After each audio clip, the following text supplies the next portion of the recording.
కడప మహానాడు కార్యక్రమంలో సంతాప సభ తీర్మానము ఏర్పాటు చెప్పాలని గౌరవనీయులు పెద్దలు మన ముఖ్యమంత్రి నారా చంద్రబాబు నాయుడు గారు, లోకేష్ బాబు గారు, వేదిక మీద పెద్దలందరికీ హృదయపూర్వక నమస్కారం తెలియజేస్తూ, ఈ తీర్మానం ప్రతి ఒక్కరికి తెలుసు, రాష్ట్రంలో ఒక రాక్షసుడు రాజ్య పరిపాలన, గత ప్రభుత్వంలో ఒక రాక్షసుడు రాజ్యం మేలాడు. పొరపాటున ఓటు వేసి తప్పు చేసినామని చెప్పేసి చంపలేయించుకునే పరిస్థితి వచ్చినప్పుడు, కానీ ప్రజలందరూ కూడా గమనించారు, ఇటువంటి దుర్మార్గునిగా మేము ఓటు వేసింది. రాష్ట్రం దివాలా తీయించి రాష్ట్రం ఉన్నటువంటి తెలుగుదేశం పార్టీ కార్యకర్తల మీద కేసులు పెట్టడం, ఏదైతే తెలుగుదేశం పార్టీ బలపరుస్తున్నారో, జిల్లాలో ఎక్కడెక్కడ తెలుగుదేశం పార్టీ లీడర్లు ఉన్నారో వేరి ప్రతి ఒక్కరి మీద కేసులు పెట్టారు. కొన్ని జాగాలు అయితే మాచర్లు, అక్కడైతే తెలుగుదేశం పార్టీ వాళ్ళ మీద రాళ్లతో కొట్టి మర్డర్లు చేసి చాలామంది హతమార్చడం కూడా జరిగింది. మానభంగాలు చేశారు. ఈ దుర్మార్గ ప్రభుత్వం ఎంత అవమానం చేసిందో అందరికీ తెలుసు. అది కాకుండా మన లీడర్ మీద, మన చంద్రబాబు అన్న మీద కూడా ఎన్నో కేసులు పెట్టడం ఏదో చూశారు.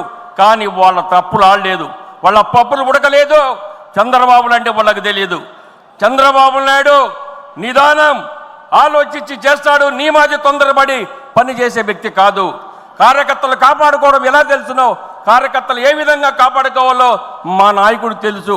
మీలాంటి వారి దుర్మార్గులు ఈ రాష్ట్రంలో ఒక రాక్షసుడు రాజ్యం వెళ్ళాడంటే ప్రతి ఒక్కరు కూడా బాధపడినారు. నేను అడుగుతున్నా, అయ్యా జగన్మోహన్ రెడ్డి, మా తెలుగుదేశం పార్టీ కార్యకర్తలు ఏం తప్పు చేశారు? మా తెలుగుదేశం పార్టీ వాళ్ళు తెలుగుదేశం పార్టీ కాపాడనీక మళ్ళా చంద్రబాబు నాయుడు ముఖ్యమంత్రి చేసేదానికి మేమందరం కష్టపడి చేస్తున్నామా? అంతే తప్ప ఈరోజు మీరు మా మీద కక్ష సాధింపు చేయడం మంచి పద్ధతి అని అడిగితే, అడిగిన వారిని అడిగినట్టుగా కేసులు పెట్టి చాలా ఇబ్బంది పెట్టారు. అన్న కోసం 2023-24 సంవత్సరాల్లో అదేవిధంగా ఈ సంతాప తీర్మానంలో మేము ఒకటి అడుగుతున్నాం, ఇంతమంది తెలుగుదేశం పార్టీ కార్యకర్తలను పొట్టబెట్టుకున్నటువంటి ఈ దుర్మార్గులందరికీ కూడా ఈరోజు ఈ సంతాప సభగా నేను అందరికీ ఒకటే విజ్ఞప్తి చేసేది, తెలుగుదేశం పార్టీ కార్యకర్తలు ఎంతోమంది చనిపోయిన సందర్భంగా వాళ్ళందరికీ ఎలా సంతాప సభ మనం తెలియజేయాలి, తప్పకుండా వాళ్ళకు నివాళులు అర్పించాలి. అదేవిధంగా రాష్ట్రంలో ఉన్నటువంటి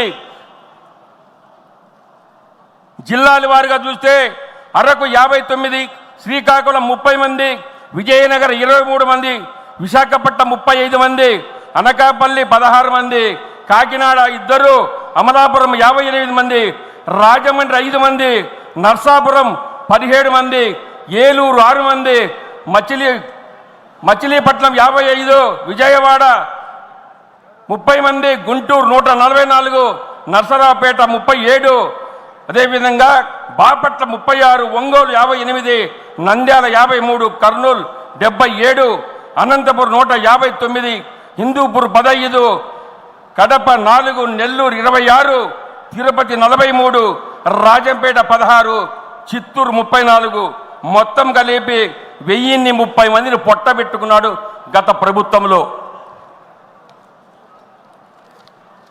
అదేవిధంగా జిల్లాల వారిగా ప్రముఖులు అనంతపురం జక్కిగుళ్ళ, అదేవిధంగా ముడుగుల రెడ్డి సత్యనారాయణ, నెల్లూరు మనోహర్ నాయుడు, పీరయ్య, అదేవిధంగా యలమంచలి భాస్కర్ రావు, రాయచోటి పాలకొండ రాయుడు, చంద్రగిరి నారా రామూర్తి నాయుడు, ఉరవకొండ వీరాంజనేయులు, అనంతపూర్ అర్బన్ జక్కిగుళ్ళ, గుర్జాల గుంటపల్లి నాగేశ్వరరావు, నసరాపేట ఆంజనేయులు చౌదరి, అదేవిధంగా గుంటూరు ఈస్ట్ కరీముల్లా, గుంటూరు ఈస్ట్ నరసింహారావు, భీమిది శంకర్రావు, సర్వేపల్లి రమేష్, మూదుగుల కె దేముడు, పెద్దూరు సింహాచలం, అదేవిధంగా గన్నవరం మోహన్. ఇది కాకుండా పక్కన ఉన్న రాష్ట్రంలో తెలంగాణ ఉన్నటువంటి సోదరు, సరే అట్టే అదేవిధంగా మీకందరికీ తెలుసు, పాకిస్తాన్లో ప్రేరేపిత ఉగ్రవాద దాడిలో ప్రాణాలు కోల్పోయిన భారత పౌరులకు మహానాడు సభ తీవ్ర సంతాపం తెలుపుతుంది. సింధూర్ ఆపరేషన్ అసూలు బాసిన వీర జవాన్ల మృతికి సంతాపం ప్రకటిస్తూ ఉంది. ఈ యొక్క ప్రతి ఒక్కరు కూడా దీన్ని బలపరిచి ప్రతి ఒక్కరు వీళ్ళందరూ చప్పట్ల మూలకంగా బలపరచాలని తెలియజేస్తూ ఉన్నాను. తెలంగాణ ప్రాంత తెలుగుదేశం పార్టీ కార్యకర్తల మరణించినటువంటి వారి తరఫున సంతాపాన్ని తెలియజేయడానికి తెలంగాణ రాష్ట్ర ఉపాధ్యక్షులు శ్రీ టీసీకే మూర్తి గారిని మాట్లాడాల్సిందిగా కోరుతున్నాం.